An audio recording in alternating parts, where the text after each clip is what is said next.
Halo pemirsa, apa kabar Anda hari ini? Senang sekali saya dan Madles dapat kembali menemani Anda dalam sebuah program talkshow inspiratif nih, dia Bincang Sehati.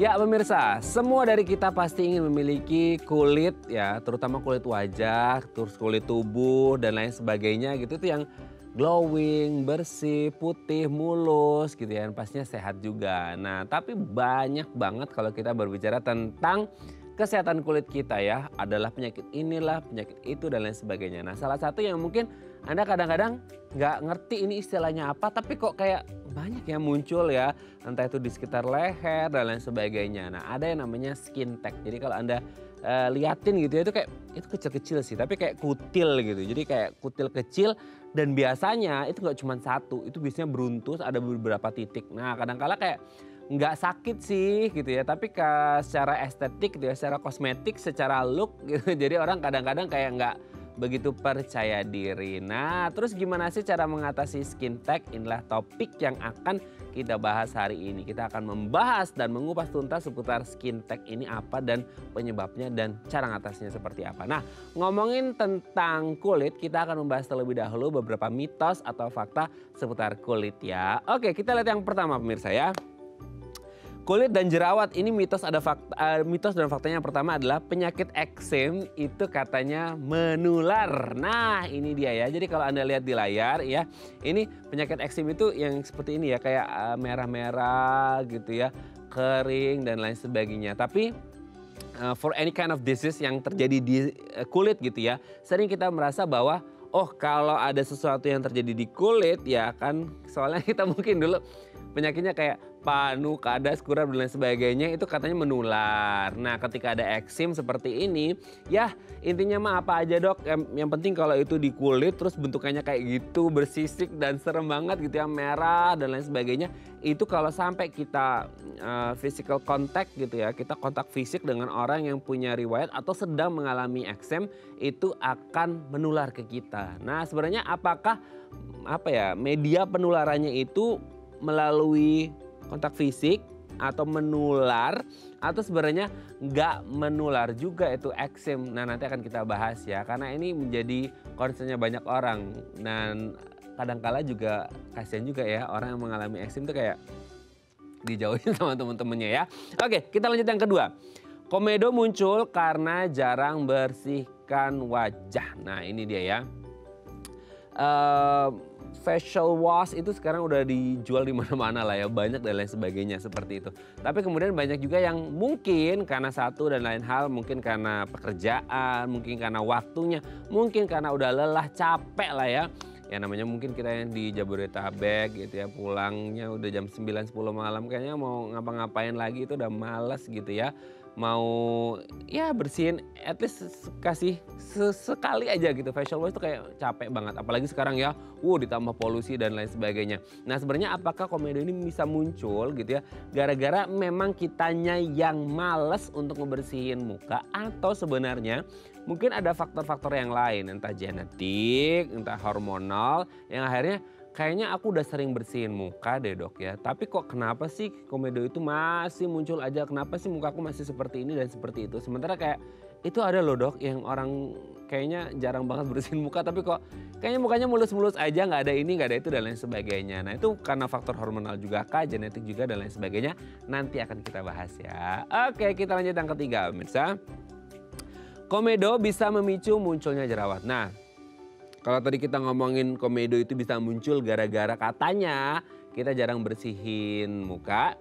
Sekarang kita mau ngomongin bahwasanya ternyata komedo ini bisa menjadi cikal bakal dari yang namanya jerawat. Kita tahu ya blackhead gitu ya, atau yang putih dan lain sebagainya seperti itu ya. Nah, ini menjadi concern kita bersama, apakah memang jerawat ini bisa berujung pada komedo bisa berujung pada jerawat seperti itu ya. Karena kita kan juga nggak mau ya yang namanya komedo, entah itu yang hitam atau yang putih, itu bisa berakhir pada jerawat seperti itu. Karena semua dari kita pasti nggak ingin punya entah komedo yang hitam, yang putih, ataupun jerawat seperti itu ya. Oke, kita lanjut yang keempat pemirsa.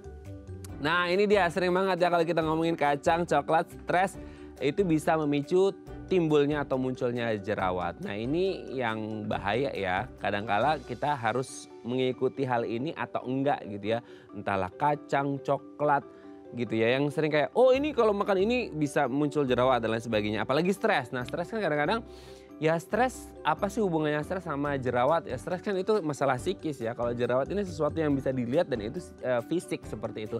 Nanti akan kita bahas apakah ada hubungan antara si kacang, si coklat, si stres ini dengan muncul atau tidaknya jerawat di wajah seseorang. Oke, kita lihat yang terakhir pemirsa ya. Pasta gigi katanya bisa mengobati jerawat. Nah, kadang-kala kan kita kepikiran kayak aduh ini jerawatnya muncul di sini, muncul di sini, muncul di sini, muncul di sini gitu ya. Jadi mungkin salah satu yang bisa dilakukan sama orang nggak ngerti karena dia baca di internet yang kita nggak ngerti itu dokternya dokter Google gitu ya. Oh katanya bisa dengan menggunakan pasta gigi. Selama ini kan kita dengar pasta gigi buat apa? Luka bakar kayak ini segala macam.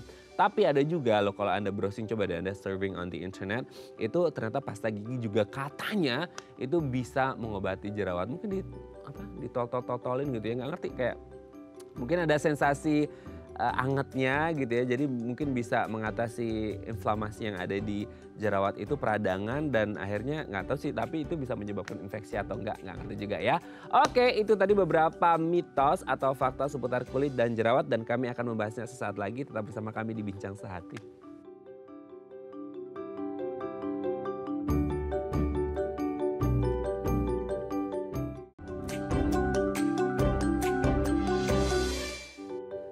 Baik, Anda masih bersama kami di Bincang Sehati. Tadi di segmen sebelumnya kita sudah membahas ya, ada beberapa mitos atau fakta seputar kulit dan jerawat. Nah ini kayaknya harus dipantengin sama kita semuanya karena ini berurusan erat dengan keglowingan kita gitu ya. Nah untuk mengonfirmasinya ini beneran fakta atau cuma mitos belaka, telah hadir bersama kami di studio Bincang Sehati. Ada Dr. Midi Haryani SPKK Fins DVMM, dokter spesialis kulit dan kelamin dari Rumah Sakit IMC Pulau Mas. Assalamualaikum, selamat pagi Dr. Midi. Selamat pagi juga Mas. Apa kabar dok? Sehat ya dok ya? Baik, alhamdulillah. Oke, ini kalau ketemu sama dokter kulit tuh jadi minder nih ya, karena mulus-mulus semua glowing nih ya. Jadi pingin ikutan glowing nih. Oke, dok hari ini kita akan ngambil ilmu dari Dr. Midi ya, supaya kita semuanya sama-sama glowing nih sama kayak Dr. Midi.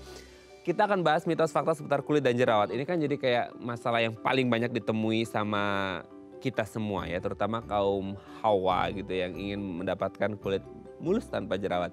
Yang pertama, kita ngomongin tentang kulit dulu. Penyakit eksim itu katanya bisa menular. Nah gimana sih? Itu kan kalau kita ngeliat sama ini kayak, oh kalau masalah kulit dan jerawat salah satu kalau kita ngomongin kulit tuh kayak dulu ya, nggak tahu ini masih eksis atau nggak penyakit panukadas kurap gitu ya. Itu kan katanya menular gitu ya. Nah kalau eksim itu kan lebih apa bahasnya? Lebih ekstrim lagi, kelihatannya kayak ada merah-merahnya, tuh kadang-kadang bersisik kering dan lain sebagainya. Itu menular nggak sih? Itu gimana? Penyakit eksim itu nggak nular. Oh nggak nular? Ya, dia nggak menular. Jadi kata eksimnya itu sebenarnya juga adalah artinya peradangan kulit sebenarnya gitu. Jadi bisa disebabkan oleh iritasi, misalnya kena kontak. Misalnya sabun cuci tangan nih yang kemarin waktu COVID kemarin nih. Kan banyak banget tuh akhirnya yang datang dengan eksema karena kontak gitu. Tapi dia tidak menular. Kalau penyakit eksim itu dari dia untuk dia gitu. Tidak ke orang lain. Even if ketika mungkin si eksimnya ini ada, kan kita nggak ngerti ya dok ya, mungkin sekarang megang apa atau kesentuh apa, dia ada nempel lah kuman, bakteri dan lain sebagainya, terjadi infeksi, gimana kalau kepegang juga sama orang lain? Nggak segampang itu sih sebenarnya. Jadi kulit kita itu ya. Asal kulit kita utuh, sebenarnya kulit kita itu pelindung yang cukup bagus. Jadi bisa dibayangkan kalau kita itu ada benteng, nah kulit kita itu yang paling luar. Jadi dia yang menahan semua serangan dari luar yang pada saat itu ya, udara kotor misalnya, bahkan polusi, asap rokok, dan bakteri di kulit kita itu sebenarnya selalu ada. Ada, tapi jumlahnya sedikit karena bakteri yang normal ada di situ. Memang kalau ada eksim berarti kan kulitnya rusak. Kalau kulitnya rusak, bakterinya bisa masuk. Jadi bisa menginfeksi di situ. Tapi nggak segampang itu juga kebersentuhan dengan kulit yang utuh, nggak akan segampang itu kemudian timbul lagi. Kecuali mungkin dia garuk sekitarnya, nah itu jadi menular untuk dirinya sendiri sih. Kalau kecuali kulit orang lain, misalnya dia kulitnya luka terus kita tempel-tempelin gitu, mungkin juga kali ya. Nggak gitu juga. Ya begitulah ceritanya. Oke, berarti nggak segampang itu ya terjadi ya. Oke dok, kita lanjut yang kedua. Komedo nih, nah ini dia komedo nih. Ini kayak masalah dari banyak orang nih. Aduh kayaknya udah dibersihin kok muncul lagi sih dok, muncul lagi datanya dari mana sih, kayak dari dalam bumi ini kayaknya gitu. Kayak udah bahkan ada yang sampai mungkin ekstrimnya dipencet-pencetin, dikeluarin gitu ya.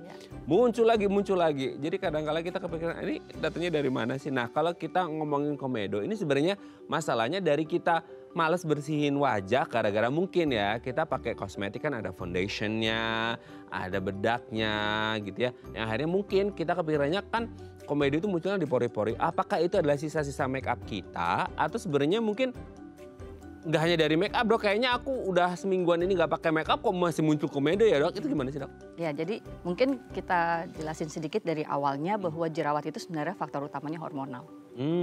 Jadi bukan gara-gara makanan atau gara-gara ini enggak, tapi utamanya hormonal itu dulu gitu. Dan komedo itu sebenarnya terjadi sebagai produksi dari kelenjar lemak kita untuk meminyakin kulit kita juga sebenarnya. Jadi dia selalu akan terjadi. Kita nggak bisa nyetop. Terjadinya komedo itu setiap saat terjadi. Jadi cairannya yang setiap saat terjadi. Dia akan kita sebut komedo kalau saluran keluarnya ketutup. Jadi komedo putih itu karena saluran keluarnya ketutup, dia ada di bawah. Komedo hitam itu apabila salurannya agak sedikit terbuka, pori kita ada terbuka, terus terjadi oksidasi sehingga terjadi clogging. Yang kelihatan oleh kita adalah yang hitam itu. Gitu. Nah kemudian setelah terbentuk misalnya komedo, karena tidak multifaktorial ya, bisa tidak bersihin muka, make up yang membuat dia makin tertutup, ini misalnya, atau kegaruk gitu, ditambah dengan faktor-faktor lain misalnya kotor gitu ya, bakterinya masuk. Maka itu yang kemudian jadi jerawat. Jadi kalau komedo itu harus di stop nggak bisa. Pembentukannya itu ya memang selalu cairannya selalu terjadi gitu. Yang kita cegah adalah gimana caranya supaya tidak tertutup, jadi komedonya tidak terbentuk. Gitu. Jadi intinya komedo itu normal terjadi pada semua orang gitu ya? Ya, jadi cairan produksi lemak cairannya itu yang terbentuk itu untuk meminyakin kulit kita itu selalu terjadi. Kalau dia tertutup baru namanya jadi komedo. Jadi jangan ditutup, usahakan jangan tertutup. Membersihkan wajah. Kalau setiap kali menggunakan make up yang tertutup, ya terlalu over misalnya nutup, ya harus rajin bersihin. Tapi kenapa sih dok dia komedo itu munculnya di sekitaran sini aja? Area seboroid, jadi area di mana kelenjar lemaknya itu memang lebih banyak. Daerah T, daerah muka kita itu daerah T itu kelenjarnya lebih banyak sehingga cenderung lebih berminyak di situ gitu. Termasuk yang di punggung kita bagian atas misalnya itu kan gitu juga. Oh bisa muncul komedo juga di ya, sini ya? Bisa muncul komedo, bisa muncul jerawat di situ. Oke, tapi kalau kita ini sebenarnya sudah kejawab juga poin yang ketiga ya. Bisa memicu munculnya jerawat itu komedo gitu ya. Betul. Itu dengan case by case yang tadi ya. Ya betul. Ketika tertutup atasnya sehingga muncul hitamnya dan tapi selalu berakhir dengan jerawat nggak sih kalau sampai ketutup gitu? Enggak, kalau tidak terinfeksi dia ada di situ juga. Kemudian dia bisa lepas sendiri karena kita mencuci muka. Clogging kecil-kecil itu lepas sendiri pun bisa sebenarnya. Jadi tidak harus dia terus kemudian buntu terus pasti tidak terbuka, enggak juga sih. Kalau kita bersihin muka, kemudian cukup bagus membersihkan mukanya, ya biasanya ada beberapa yang kecil-kecil dia akan lepas sendiri. Jadi ibaratnya ada kelenjar yang fungsinya untuk membentuk lemak untuk meminyaki kulit, itu ada saluran keluarnya. Gitu. Nah saluran keluarnya ini yang kita jaga supaya jangan tertutup. Gitu. Itu saja. Jadi kalau saluran keluar terjaga dari bawah akan keluar terus. Nah di sini memang kalau pola makan yang tinggi lemak semua itu kan dibilang kan begitu kan bisa memicu. Tapi selama salurannya kebuka kan sebenarnya komedonya nggak kebentuk. Nggak terbentuk jadi gitu, ketutup gitu, enggak sih. Enggak ya?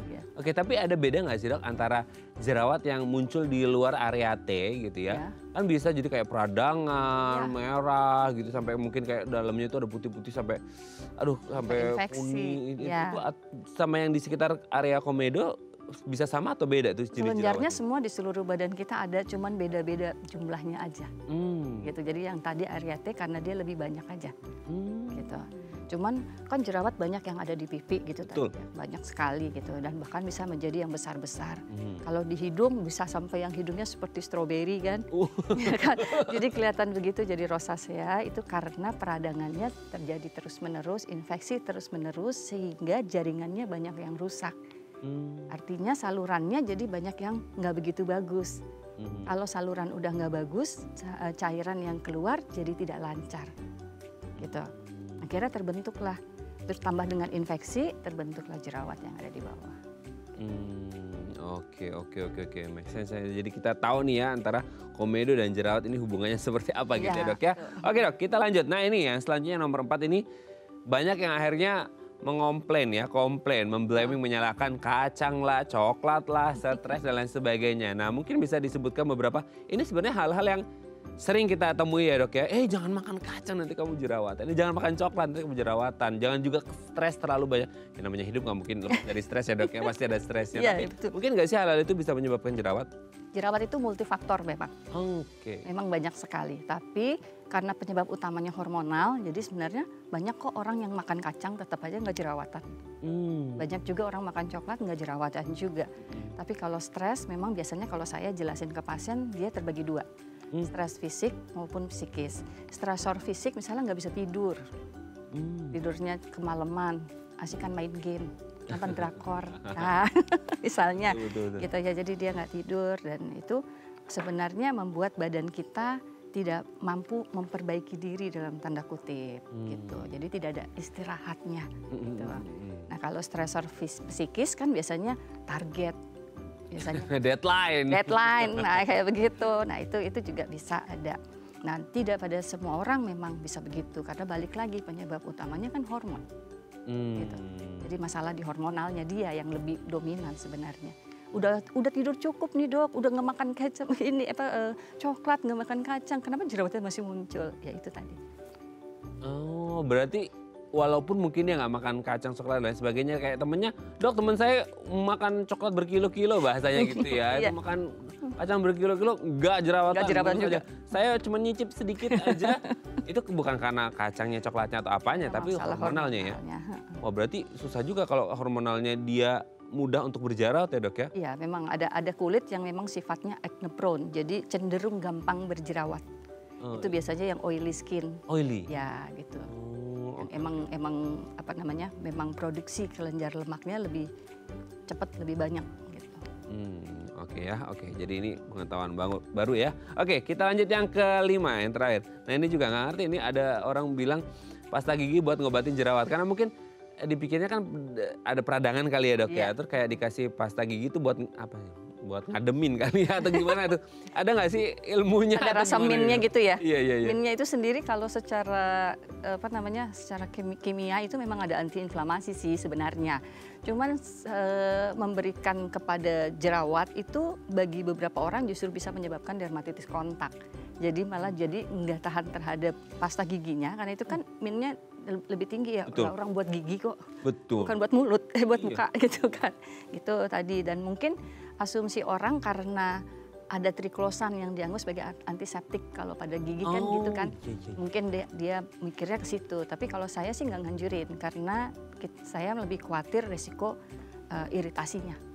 Nanti jerawatnya tambah merah atau dia malah ngelupas karena terjadi dermatitis kontak, saya juga yang repot untuk betulinnya. Jangan ngerepotin dokter kulit gitu ya. Untuk hal-hal yang seharusnya tidak perlu dilakukan seperti mengatasi jerawat dengan pasta gigi ya dok ya. Oke, thank you Dr. Minidi sudah terjawab. Nanti kita lanjut lagi ngomongin tentang skin tech di segmen selanjutnya. Oke pemirsa, kalau Anda punya pertanyaan seputar tema kita hari ini, boleh tanya-tanya di 0212903244 atau DM Instagram kami di @theifamily. Kami akan kembali saat lagi.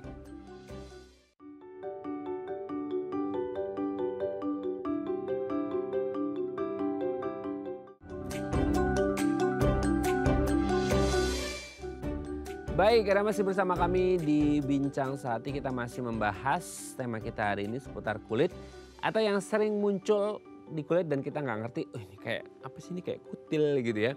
Tapi bukan kutil, kalau kutil kan kayak gede, ini kecil-kecil terus aja beruntus ada beberapa titik. Nah itu namanya skin tech. Nah kalau Anda punya pertanyaan seputar tema kita hari ini, boleh tanya-tanya di 021 290 32644 atau DM Instagram kami di @daifamily. Kita masih bersama dengan Dr. Midi Haryani SPKK Fins DVMM, dokter spesialis kulit dan kelamin dari Rumah Sakit IMC Pulau Mas. Oke, Dok, kita lanjut lagi. Skin tag. Selama ini kita tahunya price tag ya. Gitu ya. Nah, kalau skin tag ini apa? Jadi kayak selama ini mungkin kita tahu ya Dok ya, kayak pegang mungkin kayak di leher kita tuh kayak oh ada apa gerenjel gitu ya. Tapi kayak bukan kutil Dok gitu. Terus ada muncul beberapa itu yang namanya skin tag. Ya, bisa kayak gitu. Sebenarnya ada beberapa tipe. Oh gitu, cuman rata-rata boleh kayak. Jadi kategori yang pertama biasanya kalau saya jelasin ke pasien, sebenarnya dia kategorinya adalah tumor atau tumor jinak. Ya, pada kulit, tumor kulit gitu. Ya, jadi kalau kata tumor itu kalau di dunia kedokteran itu adalah istilah untuk suatu benjolan atau pertumbuhan yang berlebihan. Tapi kalau untuk orang awam kan serem ya. Kaget ya. Jadi dia adalah kategorinya skin tumor atau tumor kulit jinak. Dia ada beberapa tipe yang kadang-kadang orang tuh suka salah. Dia sendiri itu sebenarnya ada dua, yang soft gitu yang kita sebut dengan fibroma mole atau orang kenalnya dengan skin tag, atau yang keras. Itu dermatofibrom namanya, gitu. Nah, faktor pencetusnya sebenarnya banyak, cuman yang jelas sepertinya ada faktor genetik di sini, di mana dia ada orang-orang yang cenderung lebih mudah untuk muncul skin tag dengan yang tidak. Oke, genetik. Kalau genetik udah susah dijelasin ya Dok ya? Ya, karena akan berbeda-beda mungkin setiap orang. Ya. Tapi mungkin ada faktor yang lain di luar genetik Dok? Ada, bilang faktor hormonal, itu bisa. Kemudian ada pernah saya baca juga di jurnal itu ada pola makan. Tinggi lemak gitu. Kemudian aktivitas fisik yang terlalu banyak di panas matahari. Faktor hormonal termasuk di sini adalah ada resiko kemungkinan resistensi insulin. Makanya kalau pada orang dengan masalah metabolik, itu obesitas misalnya atau resistensi insulin yang lain, itu skin tag itu ada resiko untuk lebih banyak. Cenderung lebih banyak. Jadi kalau ada orang datang dengan skin tag banyak kemudian obesitas, nah kita mungkin harus tanya juga apakah dia ada resistensi insulin atau sindrom metabolik itu. Ada hormonal juga sehingga dipengaruhi oleh hormon juga. Walaupun angka kejadian sebenarnya laki perempuan sebenarnya nggak begitu beda jauh sih. Oh, oke. Nah, terkait hormonal ini kan kayaknya kalau pendapat kita ya, pengetahuan kita sebagai orang awam, hormonal itu mungkin agak sedikit banyak kurang lebih seperti genetik nggak sih Dok? Maksudnya kayak kalau hormonal itu susah dimodifikasi dong? Iya, betul. Makanya kan sebenarnya penyebab utamanya unknown sama seperti tumor-tumor kulit yang lain. Nggak ketahuan kan sebenarnya. Ini kan hanya faktor resiko yang secara statistik ada apa namanya, seperti ada keterkaitan gitu. Oke. Nah, tadi di luar faktor itu juga dokter ngomongin dari sisi jenis kelamin ya. Meskipun tadi dokter ada sebut kayaknya persentase prevalensi di cewek dan cowok kayaknya hampir sama. Tapi sering kita dengar cewek itu lebih sering gitu Dok. Mungkin karena perempuan itu lebih care. Oke, jadi tidak ada perbandingan komparasi yang jelas antara cewek dan cowok ya. Karena kembali lagi ke faktor pemicunya apa, entah itu genetik, hormonal. Kalau yang di cowok ya akan di cowok, di cewek gitu ya. Iya. Jadi kayak faktor hormonal itu kan sebenarnya pada manusia itu, setiap manusia itu kan sebenarnya ada hormon laki-laki dan hormon perempuan, cuman beda konsentrasi aja kita gitu. Oke. Jadi cuma beda di konsentrasi itu, tapi saya sih lebih berpikir mungkin ke arah faktor yang genetiknya itu yang lebih banyak. Gitu. Karena ada memang saya lihat di pasien-pasien saya yang ada yang suku-suku tertentu yang cenderung lebih banyak skin tag-nya. Lebih mudah muncul gitu. Itu berarti kayak pengaruh juga nggak sih? Kayak mungkin ras, suku dan lain sebagainya itu pengaruh? Saya melihatnya sih sepertinya pola makan ya. Karena kan ada jurnal yang pernah saya baca juga mencari hubungannya dengan pola makan. Tinggi lemak daging gitu. Dan itu bukan pola makan yang sekali dua kali tapi udah jadi habitnya gitu ya? Iya. Karena kan kita let's say kayak ada satu suku atau ras tertentu yang mungkin makanan ini udah jadi habitnya mereka untuk makan, jadi daily menu-nya gitu. Dan itu bisa berhubungan juga memicu terjadinya skin tag gitu ya. Nah sekarang kita ngomongin titik lokasinya. Wow, harus pakai GPS nih ya. Nah kalau terjadinya skin tag ini biasanya di daerah mana sih? Kan sering kita ngeliat kayak, oh seringnya di daerah lipatan Dok gitu. Atau terjadi seperti itu tuh gimana? Iya memang sih, lebih sering terjadi di daerah lipatan sepertinya berkaitan dengan iritasi. Karena daerah lipatan gesekan ya, bergesek gitu. Jadi cenderung lebih kulit kita jadi meradang gitu. Apalagi misalnya daerah-daerah ketiak contoh aja yang gampang atau leher keringetan, kemudian gemuk bergesek kan kulitnya dan itu menyebabkan suatu peradangan. Peradangan itu memicu timbulnya skin tag. Gitu. Oke. Tapi mungkin nggak dia akan bisa timbul dimanapun kan kalau kita ngomong kayak hormonal, genetik kan kita nggak ada yang ngerti ya itu akan timbul di mana gitu. Kalau kayak tulang sendi ya di situlah ya. Tapi kalau genetik, hormonal dan ini berkaitan dengan kulit, ya ini kan organ paling luas ya gitu ya di tubuh kita gitu gimana tuh dok? Ya sebenarnya bisa di tempat lain juga sih. Ada di punggung, di dada, semua ada. Tapi kalau selama ini kayaknya aku lihat ada tuh yang kayak seringnya di leher itu gimana ya? Ya banyak kan sering di leher, banyak aktivitas ya di sini juga kan pakai baju kerah mungkin itu juga minyak wangi sebagai pencetus. Kan ada juga yang emang nggak tahan terhadap minyak wangi sebenarnya gitu. Itu bisa juga terjadi karena dasarnya kan suatu peradangan kan yang terus menerus gitu. Ya, kalau sekali dua kali enggak lah.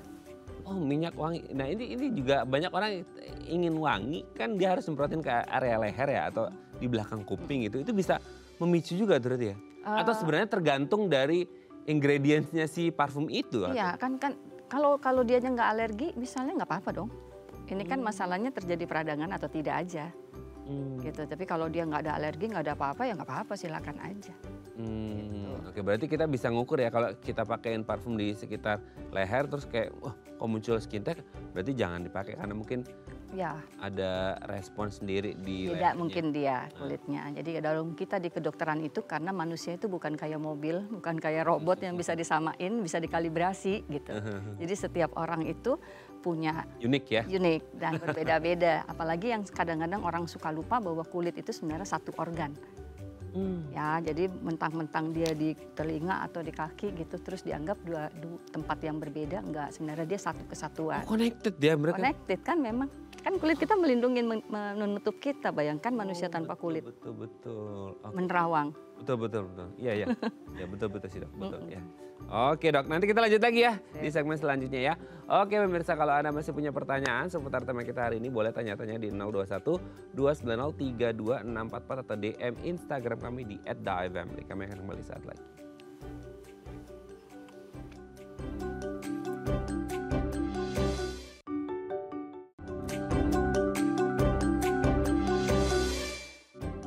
Baik, karena masih bersama kami di Bincang Saati kita masih membahas tema kita hari ini seputar skin tag. Nah, kalau Anda punya pertanyaan seputar tema kita hari ini boleh tanya-tanya di 021 290 32644 atau DM Instagram kami di @daifamily. Kita masih bersama dengan Dr. Widi Haryani, SPKK Fins DVMM, dokter spesialis kulit dan kelamin dari Rumah Sakit IMC Pulau Mas. Oke, Dok, kita lanjut lagi. Dok, tapi sebelum kita lanjut ya. Jadi kalau tadi kan kita kepikirannya hanya di skin tag aja nih. Nah, jadi orang tuh karena kata awalnya tumor gitu ya. Jadi kayak ini kan seperti tadi aku buka itu kayak kutil dok. Tapi kok kecil-kecil. Kalau kutil kan biasanya gede dan agak mengeras gitu ya. Ujung-ujungnya itu bisa keras seperti itu. Nah, bedanya skin tag dengan kutil atau mungkin dengan ini tai lalat. Kan sama-sama nonjol tuh ya. Kalau tai lalat kan ada itemnya gitu ya. Kalau kutil kan biasanya nyaru dengan warna kulit. Sama halnya mungkin dengan skin tag juga gitu. Itu gimana bedanya? Jadi kalau fibroma mole itu bentuknya itu lebih lunak. Kalau dipegang itu lembut, mole itu halus, lunak gitu ya. Si skin tag ini ya? Skin tag itu kan bahasanya kita kan fibroma mole. Fibroma mole. Mole itu kan lunak ya, jadi sebenarnya jadi dia kalau kita pegang tuh permukaannya rata, halus terus agak lunak kalau dipegang. Beberapa dari itu bertangkai, jadi tipe bertangkai ya, jadi kayaknya melengkung gini, jadi ada lehernya gitu kecil. Kayak begitu, dia bisa seperti itu atau bisa masih awal, masih nimbul biasa aja gitu. Tapi rata-rata dia halus. Nah bedanya lagi kalau misalnya yang kita sebut kutil atau verruca itu disebabkan oleh infeksi virus. Satu saudara dengan virus HPV yang kanker serviks itu sebenarnya. Tapi bukan yang tipe itu, dia tipe yang jinaknya bisa disebabkan oleh itu. Nah bedanya kalau mole kan halus, kalau yang ini bentuknya bergerigi gitu atasnya. Jadi kalau belum terbiasa ngelihat ya memang harus pakai pembesar sedikit, kaca pembesar lah untuk kelihatan. Ada lagi bentuknya yang benjolan lain yang misalnya infeksi virus juga molluscum, ya bentuknya kayak kubah gitu, dome shape, terus tengahnya agak legok gitu. Nah, beda lagi dengan tai lalat. Tai lalat kategorinya kan emang tanda lahir. Jadi waktu dia lahir nih sebenarnya kantong-kantong sel pigmen itu udah ada. Cuman belum berwarna. Dia belum membentuk pigmen. Dengan tambahnya usia baru muncul tai lalat gitu kan. Makanya kan ada orang yang bilang udah ya dari kecil nggak ada. Iya. Ya iya loh, emang nggak ada karena waktu kecil masih bening. Gitu. Belum kelihatan ya kalau itu tai lalat. Belum tumbuh dan belum kelihatan pigmennya gitu. Nanti tambah usia juga kecil lagi dia. Oh gitu. Ya jadi lebih mudar lagi warnanya. Gitu. Oke dok, sebelum kita lanjut ini ada penelpon, kita sapa terlebih dahulu ya. Halo, selamat pagi, dengan siapa di mana? Kak Raden. Oh ini kayaknya Mbak Hana ya ini ya. Pagi dokter dari Hana. Iya Mbak Hana di Jakarta ya. Silakan Mbak Hana mau tanya apa dokter Midi? Iya betul. Yang pertama perawatan jerawat di punggung itu bagaimana solusinya ya? Jika ada bekas kemudian bisa nggak, maksudnya cara menghilangkannya seperti apa? Itu yang pertama. Terus kemudian yang skin tag itu kan kalau banyak kan harus, apakah perlu dioperasi? Penanganannya seperti bagaimana? Apakah dengan suntik HPV, vaksin HPV bisa membantu untuk menghilangkan skin tag? Jadi maksudnya bisa dicegah gitu loh. Preventif dan ya. yang ketiga mungkin itu tadi mengenai tai lalat. Kalau seumpamanya tambah lama tambah besar, apakah perlu dibuang? Dikhawatirkan bisa memicu menjadi kanker. Mungkin itu aja, kanker kulit ya. Mungkin itu saja. Terima kasih Mbak Hana di Jakarta. Kita akan coba Selamat jawab. pagi dokter. Selamat pagi juga. Terima kasih Mbak Hana, sehat selalu ya. Oke. Yang pertama adalah ini pertanyaannya banyak ya, jerawat di punggung. Oh, jerawat di punggung itu ada juga ya ternyata, maksudnya banyak juga kasusnya dok ya? Banyak sebenarnya ya, karena tadi kan penyebabnya hormonal tadi. Hormonal itu menyebabkan produksi kelenjar lemak memang cenderung lebih banyak kan.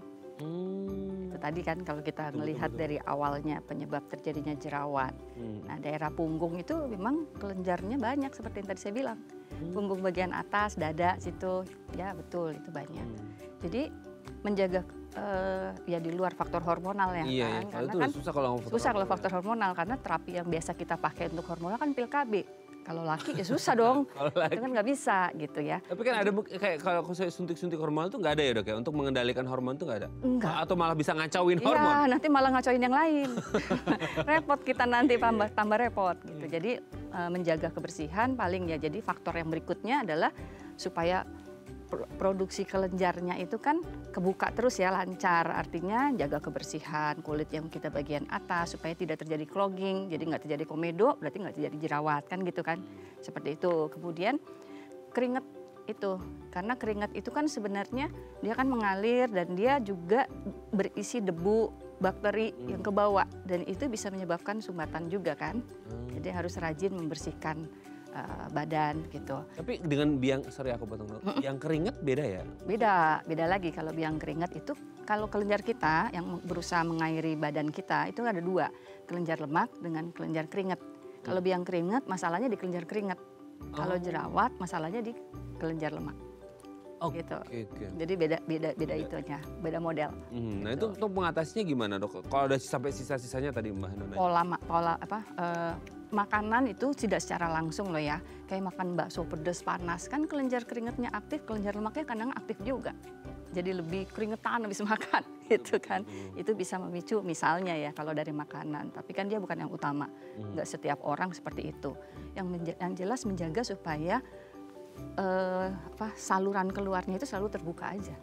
Tapi dia bisa meninggalkan scar gitu nggak sih, bekas bisa, tuh kayak kalau di muka kan kayak bopeng apa segala ya, macam, bisa. Penoda itu bisa. Ya, jadi kan kalau misalnya terutama pada komedo tertutup, komedo putih yang orang suka bilang begitu.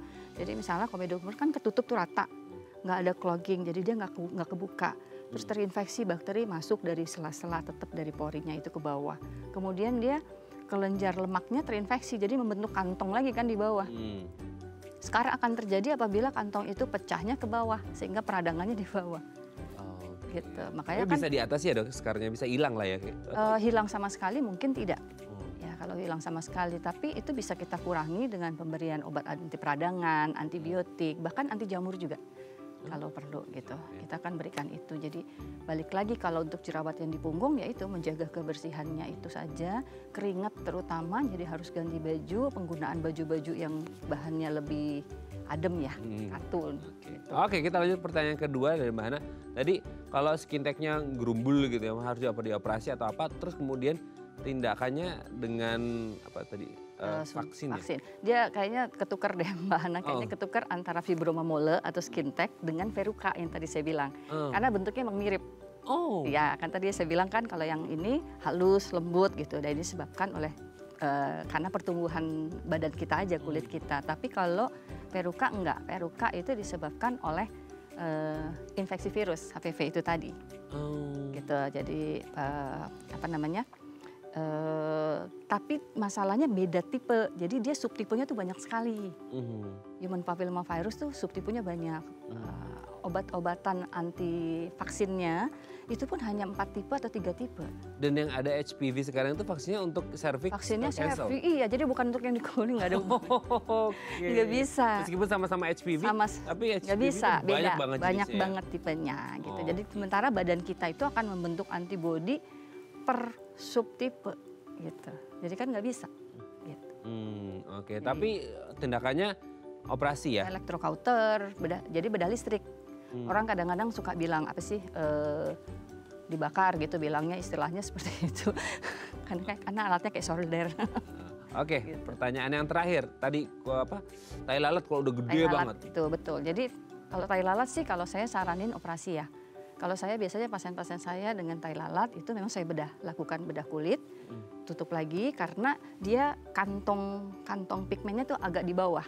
Jadi kalau elektrokauter aja kadang-kadang nggak ke bawah semua, nggak keangkat gitu. Jadi kalau saya operasi bedah, ngangkatnya saya bisa sampai bawah kan.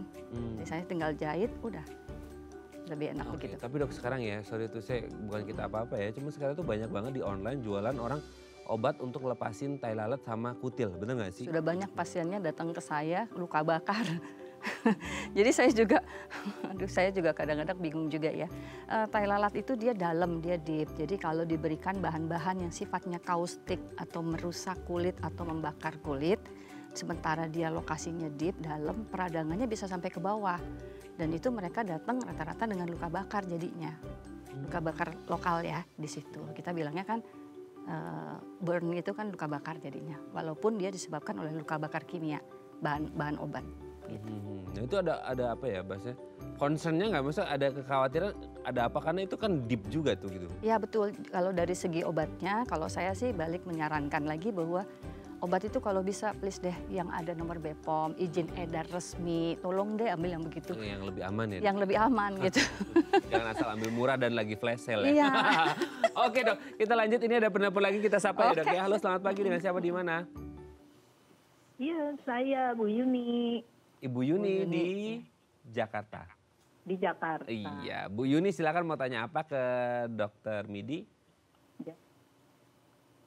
Iya, saya mau nanya nih Mas Raden. Iya. Sama dokter. Iya, silakan Bu Yuni. Itu ya, itu dok apa? Saya punya cucu. Terus itu dia ada jerawatnya. Teman saya pas ke rumah saya mendengar katanya gini, pakai tomat, bener nggak dok? Oh jerawat? Jerawat di muka, disuruh pakai tomat katanya malam, bener nggak ya itu? Maksudnya jerawatnya dibuka atau ditempelin potongan tomat Bu? Atau gimana? Katanya potongan tomat aja ditempelin, katanya bener nggak ya? Oh ini cucunya mungkin usia-usia SMP, SMA gitu ya Bu? SMA kelas 3. Oh iya, itu masa pertumbuhan banget ya. Kayaknya jerawatnya masih batang beruntus gitu ya Bu ya. Banyak sih kalau ada gitu. Padahal cowok, bukan cewek. Oh oke. Cuman dia bilang malu. Mungkin ada diiniin teman tak apa ya. Malu jerawatan gitu.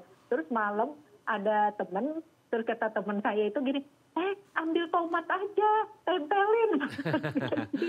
Oke. Saya jadi kepikiran apa benar ya sama tomat.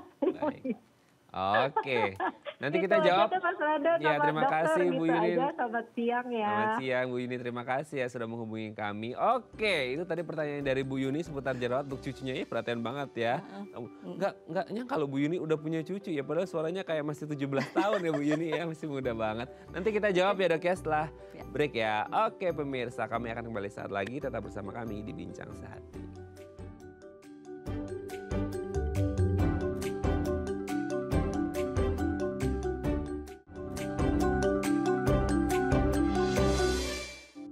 Baik, karena masih bersama kami di Bincang Sehati, kita masih bersama dengan Dr. Midi Haryani SPKK Fins DVMM, dokter spesialis kulit dan kelamin dari Rumah Sakit IMC Pulau Mas. Oke Dok, di segmen terakhir ini kita cuma saya ngintip waktu dulu. Oke, ya kita punya beberapa menit.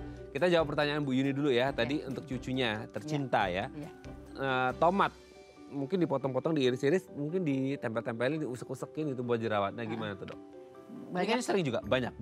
Ada tomat, kemudian jeruk nipis itu yang sering kan, kemudian teh, katanya teh basi. Timun nggak sih? Timun ada nggak sih? Timun juga gitu, tapi kalau timun lebih ke arah katanya untuk ngurangin kerut dan kantong mata kan, betul, bilangnya begitu kan, itu dingin aja sih mungkin.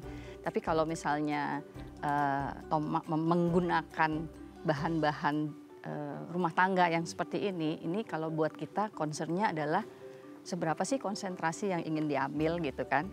Memang di tomat itu ada likopen. Likopen itu sifatnya antioksidan. Tapi untuk bisa mengambil likopen, kalau kita proses di pabrik, ya kan keluar likopen aslinya. Nah kalau di tomat kan ada bahan-bahan yang lain, ada seratnya. Belum lagi kalau dia motongnya pakai pisaunya kotor. Iya, pisaunya kotor. Abis itu dia ambil pakai tangan, nggak cuci tangan, main remes-remes, bejek-bejek taruh di muka. Yang ada juga jerawatnya malah tambah iritasi. Gitu. Tambah breakout ya. Iya betul. Tadi kan balik lagi kan karena penyebab utamanya kan sebenarnya hormonal ya. Kalau dia masa pertumbuhan, SMP SMA masa pertumbuhan emang hormonnya lagi naik. Jadi kita sarankan paling rajin cuci muka. Kemudian kalau keringetan cepat segera dibilas. Gitu misalnya kalau ada peradangan. Keringet dibilas maksudnya dikeringin dulu kali ya? Keringin, Gak boleh langsung jadi basah-basah? Bukan, prinsipnya begini. Keringat itu kan kotor kan sebenarnya. Jadi kalau kita mau bersihin itu bilas dulu dengan air, baru habis itu keringkan, tujuannya untuk pengenceran. Jadi kalau cuma keringat dilap begini aja, dia sebenarnya tetap nempel. Oh, berarti langsung kasih air aja gitu? Iya, tapi kalau panas-panas kurangin dikit lah, jangan terlalu habis dari panas langsung dingin, kulitnya juga kaget. Katanya bisa menimbulkan flek, enggak ya? Bukan flek, bukan cuma flek, resiko iritasi, tambah kering kulitnya gitu. Flek itu kalau seandainya dia panasnya panas banget, terus habis itu dingin banget, jadi kulitnya kemudian peradangannya kayak shock gitu. Tapi nggak selalu harus begitu juga, itu pun bisa terjadi kalau jangka panjang. Kita kan nggak gitu juga kali. Masih SMA. Masih SMA. Jadi ya sebenarnya kalau saya pribadi sebagai dokter memang tidak menyarankan untuk pemberian begitu. Jeruk nipis itu dia ada citric acid, jadi fungsinya untuk ngelupasin kulit secara ringan. Dan itu bisa dipakai untuk membuka clogging, memang betul. Tapi ya balik lagi, kebersihannya, persentase jeruk nipisnya, kan kita pakai bahan aktifnya itu kan kalau pada buah tercampur semuanya. Gitu. Jadi kita mau ngambil bahan aktif yang cuma sedikit, nggak bisa. Kita ngomongin likopen, citric acid nggak tahu yang mana itu gitu ya. Iya, kira-kira begitu. Malah resiko iritasi kalau kotor. Gitu.